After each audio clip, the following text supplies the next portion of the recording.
Après qu'ils eurent chargé de coups, ils les jetèrent en prison et il recommanda au geôlier de les garder sûrement. Et le geôlier, ayant reçu cet ordre, les jeta dans la prison inférieure et leur mit des ceps aux pieds. Amen. Frères et sœurs et amis, je vais donner un titre à mon message que l'apôtre Paul et Silas, c'est Silas? Oui, ouais, c'est Silas. L'apôtre Paul et Silas vont aller dans la ville de Philippe et vont prêcher la parole de Dieu. Mais avant cela, je vais vous donner un titre à mon message. Le titre de mon message, Dieu veut te donner le permis de conduire. Tu peux le dire à la personne qui est à côté de toi. Dieu veut te donner le permis de conduire.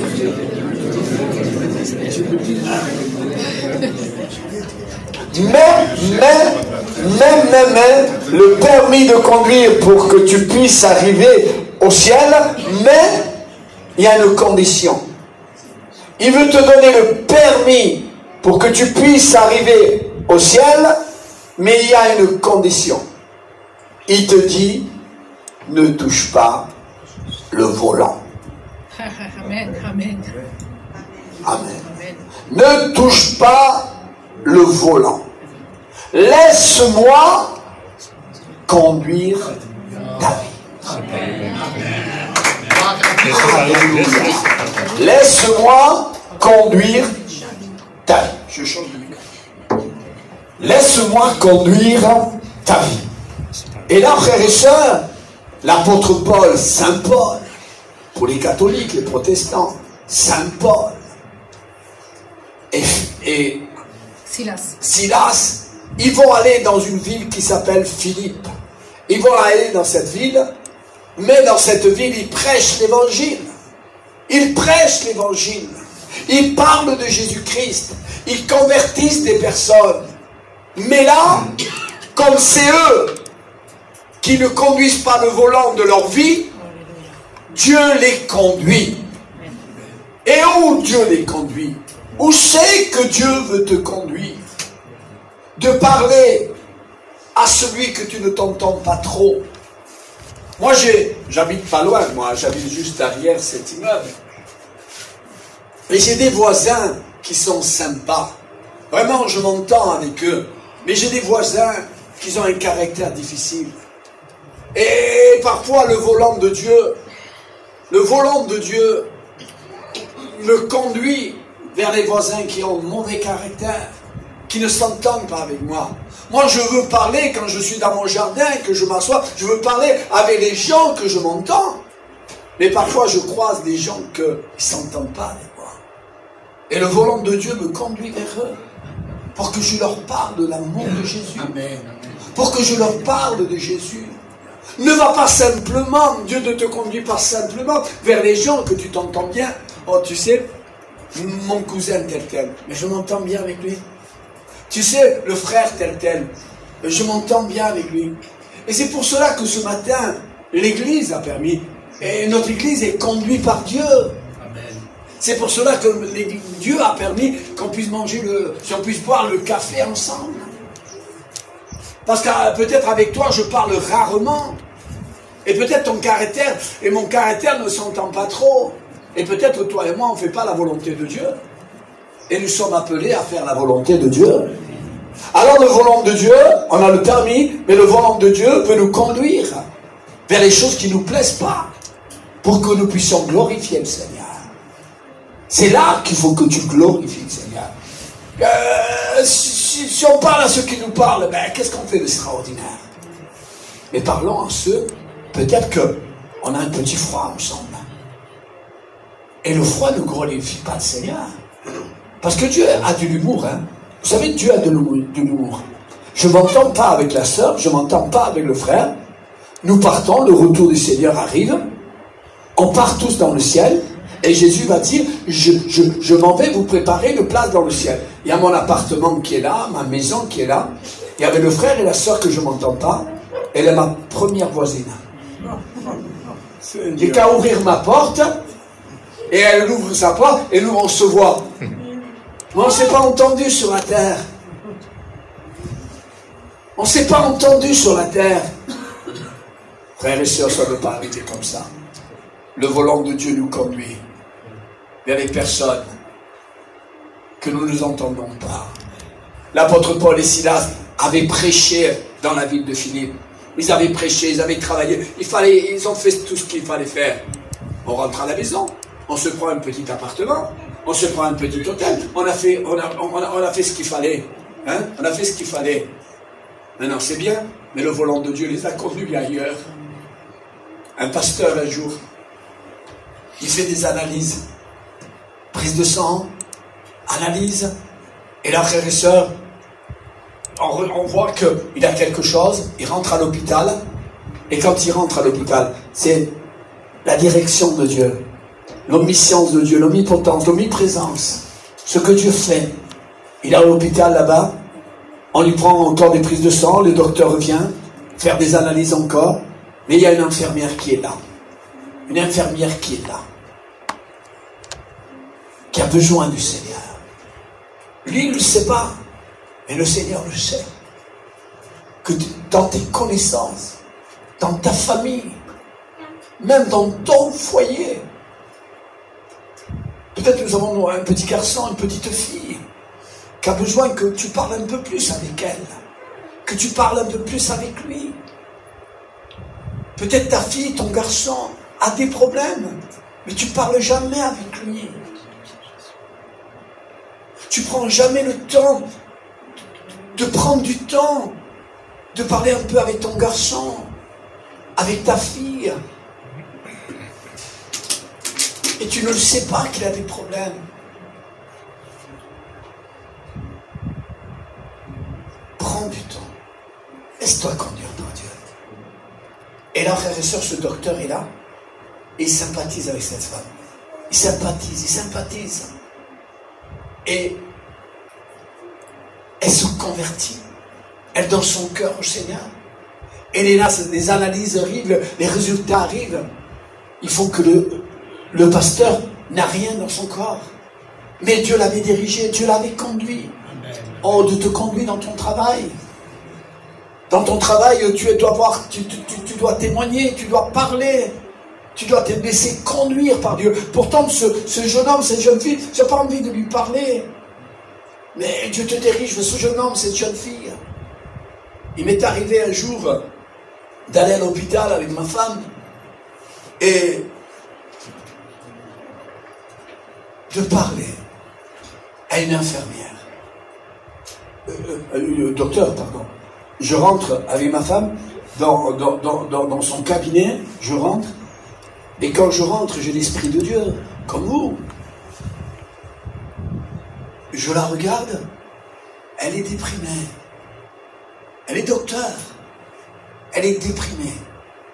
Elle a besoin de la grâce de Dieu. Mais moi, j'ai besoin qu'elle m'examine. J'ai besoin, je suis malade. J'ai besoin qu'elle m'examine. Je suis venu là pour qu'elle puisse me visiter. Mais elle est malade.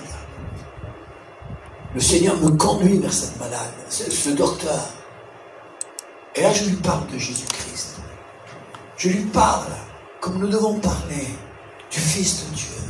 Je lui parle. Et là, frères et sœurs, elle se met à pleurer. Elle se met à vraiment pleurer. Elle était déjà dans la déprime. Elle était déjà mal dans sa peau. Et Dieu qui l'aime, comment il va faire?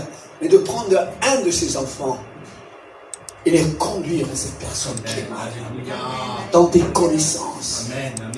Dans tes connaissances. Peut-être même ta femme, peut-être même ton mari. Peut-être même les personnes qui sourient, qui se maquillent, mais qui ont besoin de la grâce de Dieu. Si Dieu te conduit là, ce n'est pas un hasard. Alors je lui parle du Seigneur, et je sens qu'elle se fait du bien. Et je vous le promets, ma femme est là pour le dire. Elle ne m'a pas visité, elle ne m'a pas consulté. Et je suis parti. Mais c'est Dieu qui a voulu. Alors Paul et Silas, ils sont là, et à un moment, les voilà dans une prison. Et pas simplement qu'ils sont dans la prison d'en haut, ils sont dans la prison d'en bas. Et pas simplement qu'ils sont dans la prison d'en bas, on les tabasse, on les frappe, on les met des chaînes, dans les mains et dans les pieds. Et là, eux, tant qu'enfants de Dieu, il dit la providence de Dieu, la providence, le volant de Dieu, me conduit dans cette prison, me conduit dans cet endroit. Je ne sais pas dans les endroits que Dieu te conduit. Je ne sais pas dans les endroits où Dieu t'amène, dans ton travail, à l'hôpital, ou ailleurs, où Dieu te conduit. N'oublie pas que nous sommes des témoins de Jésus-Christ, des témoins de Dieu. Et les témoins de Dieu parlent de Dieu.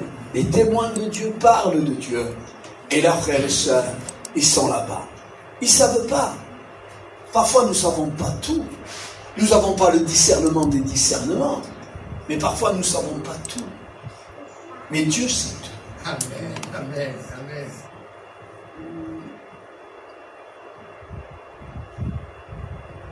Dieu sait tout. Et là, ils sont là, tabassés, emprisonnés, des chaînes aux mains, des chaînes aux pieds. Ils vont se mettre à critiquer Dieu, à lever le poing contre Dieu. Non. L'enfant de Dieu qui appartient à Dieu ne lève pas le poing contre Dieu. Mais il sait que Dieu le conduit. Je ne sais pas où Dieu va le conduire. Je ne sais pas où Dieu nous conduit. Mais glorifions le Seigneur. Glorifions le Seigneur. Où c'est qu'il nous conduit. Et nous devons témoigner, parler de Jésus-Christ. Et là, tant qu'enfant de Dieu, certainement que l'apôtre Paul et Silas avaient l'habitude de louer le Seigneur. Alors ils ne vont pas s'arrêter dans leur habitude.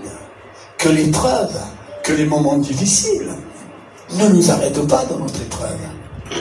Parce que l'homme des femmes de Dieu, ça nous arrive de traverser des épreuves.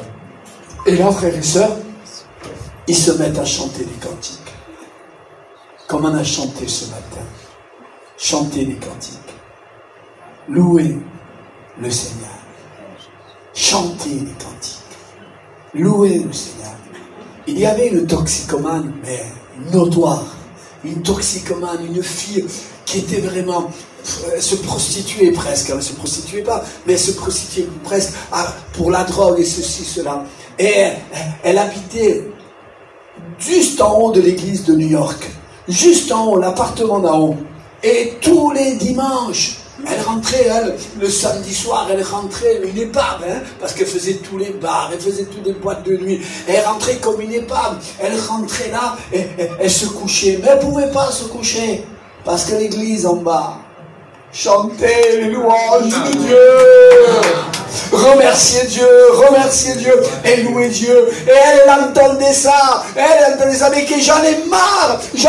Elle disait, mais Dieu la préparait. Dieu prépare nos toxicomanes. Dieu prépare nos alcooliques. Amen. Dieu prépare notre jeunesse. Alléluia. Je ne vous le dis pas parce que... Mais j'ai reçu quelque chose tout à l'heure pour les toxicomanes. Je ne veux pas le dire encore, mais priez pour ce que j'ai reçu. Je vous en prie, priez. Demandez au Seigneur ce que a reçu, ce que tu as donné à Laurent tout à l'heure, qu'on puisse le faire. J'ai reçu quelque chose de bon pour eux. Je dis, c'est vrai que c'est bon pour les toxicomanes, pour les drogués. Alors priez pour ça, je vous en prie. Alors ils sont là-bas, ils louent le Seigneur, ils se mettent à louer, à chanter des cantiques. Et les cantiques sont entendus de cette femme qui rentrait tard le soir, droguée, alcoolique, qui était au-dessus de l'église. Et là, les prisonniers entendaient les louanges de Dieu. L'apôtre Paul, il ne devait pas chanter de louanges. Tu ne dois pas chanter, tu n'as pas chanté. Mais tu chantes parce que tu fais confiance au Seigneur. Tu chantes parce que tu fais confiance au Seigneur. Tu persévères en venant dans les voies de Dieu parce que tu fais confiance au Seigneur. Parce que tu sais que le Seigneur est au contrôle de toutes choses. Un jeune homme, on ne le gagne pas, mais il est protégé. On va le gagner. Je ne sais pas l'heure ni le jour, mais un jeune homme toxicomane, dans l'épave totale, l'ascenseur se bloque, il va mourir dans l'ascenseur, parce qu'il est dans un état lamentable, il va mourir dans l'ascenseur, mais à cause de vos prières, à cause de votre intercession, à cause de votre louange, il est sorti de l'ascenseur vivant. Merci Seigneur. Alléluia. Nos prières gardent notre jeunesse. Et là, salut Seigneur. Et là, la jeune fille dit, j'en ai marre. Elle va changer d'appartement. Elle va changer d'appartement. Elle va prendre un autre appartement dans New York. Elle va prendre un autre appartement. Et là, frères et sœurs, elle rentre tard le soir encore, et ceci, cela. Et là, elle rentre le dimanche, le samedi soir tard, et le dimanche matin, elle fait la grasse matinée. Et qu'est-ce qu'elle entend? Des cantiques. Elle dit non! Elle dit non! Et, il y avait une chrétienne qui habitait là. Elle se prenait sa douche, et quand on prend la douche, tac, tac, tac, on se met à chanter, à louer le Seigneur. Elle se mettait à louer le Seigneur, elle dit encore! Et un jour, elle la croise dans les escaliers, la toxicomane avec la chrétienne qui habitait là, la croise dans le quartier, dans le bâtiment, la croise, et lui dit, mais pourquoi vous chantez le dimanche matin? Où vous allez? Elle dit, mais je vais à l'église. Mais quelle église vous allez? Mais à l'église où elle sait qu'elle habitait. Alors elle a invité, la chrétienne l'a invitée, elle vient, Dieu l'a cherchée. Elle a été à l'église, elle s'est convertie, elle a donné son cœur au Seigneur. On applaudit le Seigneur. Paul et Silas sont là et ils chantent des cantiques. Tous les prisonniers entendent les cantiques. Et là, frères et sœurs, Dieu envoie, je le dis en espagnol, Dieu envoie un tremblement de terre. Dieu envoie un terremoto. Alléluia. Si avec Gabriel, je lui dirais à Gabriel, mais il appelé un terremoto. Alléluia. Un tremblement de terre. Et c'est-à-dire que les fondements de la prison vont être ébranlés. Et les liens des prisonniers vont se briser. Et ils vont faire scapate. Et ils vont partir.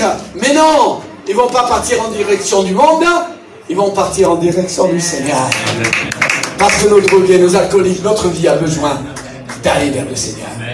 Et quand ils sont là, je termine, quand ils sont là, ils sont tous réunis, ça parle, le responsable geôlier se réveille, il y a eu le tremblement de terre, il se réveille, il voit que tous les portes de prison sont ouvertes, et il est là, et le diable lui dit, Matate, meurs. Les prisonniers sont partis, tu es le responsable, tue-toi. Il est dans le noir, le diable veut que tu te tues. Mais quelle belle âme tu es. Quelle belle âme tu es pour le Seigneur. Ne te tue pas. Ne te tue pas dans la drogue, dans l'alcool. Ne te tue pas dans les choses de ce monde. Sois un instrument utile et véritable entre les mains de Dieu. Alors il veut se tuer, l'apôtre Paul dit, non, ne te tue pas. Ne te tue pas. Rentre dans le service de Dieu. Rentre dans la volonté de Dieu. Sois un instrument utile entre les mains de Dieu. Ne te tue pas. Ne te tue pas. Et là, frères et sœurs, il demande de la lumière. Et là, il voit que tous les prisonniers sont là. Alors, il remet les prisonniers dans sa cellule, certainement. Et il va prendre l'apôtre Paul dans sa maison. Et c'est là qu'il va dire cela. Souvenez-vous, mettez-le dans votre pensée quand vous avez ce verset. Et c'est là que ce verset, c'est là que ce verset va être dit. Moi et ma maison, nous servirons l'Éternel. Amen. Toi et ta maison, parce qu'il va aller dans la maison, il va baptiser l'apôtre Paul, et tous vont être convertis. Ils vont se convertir. Frères et sœurs, laissons-nous conduire par Dieu. On a le permis, mais laissons le volant de notre vie au Seigneur. N'essaye pas de dire, moi je vais déménager là-bas, je vais faire ça. Mets tes projets entre les mains de Dieu. Laisse-toi conduire par Dieu. Laisse-toi conduire par Dieu. Et combien tu seras béni. Que Dieu vous garde, que Dieu vous bénisse, que passe un Y es que tú, Señor, cada día me llenas. Y es que tu amor ha llegado a mí, llenándome y ahora puedo ser tu amigo.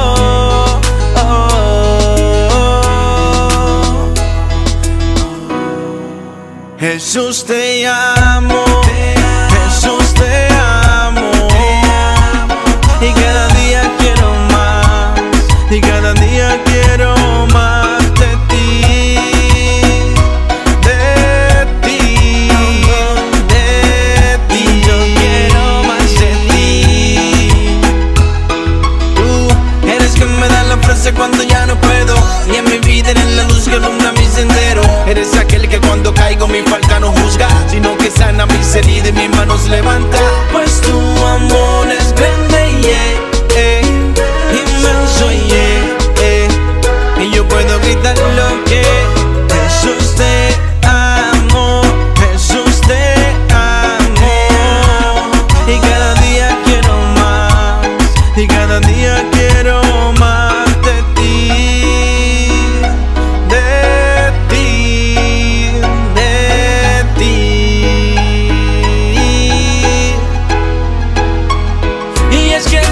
me dice la vida y que yo puedo hacer si no estés conmigo, Señor.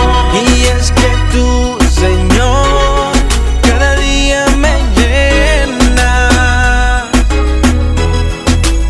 Mi corazón por ti latiendo y poquito a poquito yo seguiré. Eres que unge mi cabeza.